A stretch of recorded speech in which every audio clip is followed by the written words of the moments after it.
Hi guys, আসসালামু আলাইকুম।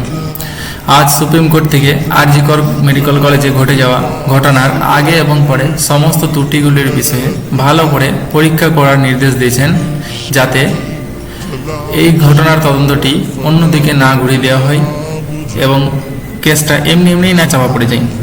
আর এই বিষয়ে বলেছেন জিবি বেওয়ালা, যিনি সুপ্রিম কোর্টের 3 জন জজের মধ্যে একজন। এমনকি ভারতের প্রধান বিচারপতি চন্দ্রবাবু বলেছেন যে তিনি তার ক্যারিয়ারে 30 বছরে এমন ঘটনা আগে কোনোদিন টের পাননি। দেখুন, আমি খুব বুদ্ধিমান ব্যক্তি নয়, আমি শুধু এতটুকু কথাই বলতে চাই যে এমন একটা ঘটনা আগে যখন কেউ টের পাননি বা আস্থা করেনি যে এরকম কিছু একটা ঘটনা ঘটবে, তাহলে এত বড় একটা ঘটনার দোষীরা এখনো অবধি শাস্তি পাচ্ছে না কেন? দেখুন, এতটুকু তো সবাই বুঝতে পেরে গিয়েছে যে এখানে হয়তো অনেক বড় বড় নেতাদের হাত থাকতে পারে বা হয়তো হাত আছে।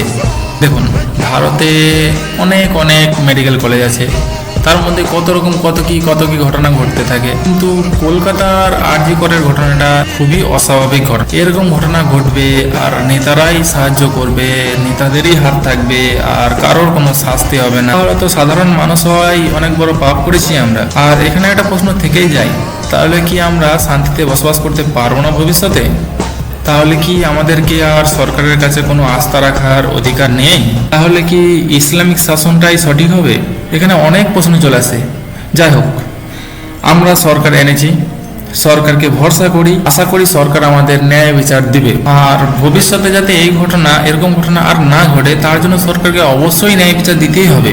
সরকারকে আগে সাধারণ মানুষের কথা ভাবা দরকার। বিচার যারা নিষ্ঠুরভাবে হত্যা এবং ধর্ষণ করেছে আমাদের মৌমিতা দিকে, তাদের শাস্তি হবে। ইনশাআল্লাহ সরকার ন্যায় বিচার দিবে। আসসালামু আলাইকুম গাইস, জাস্টিস ফর মৌমিতা।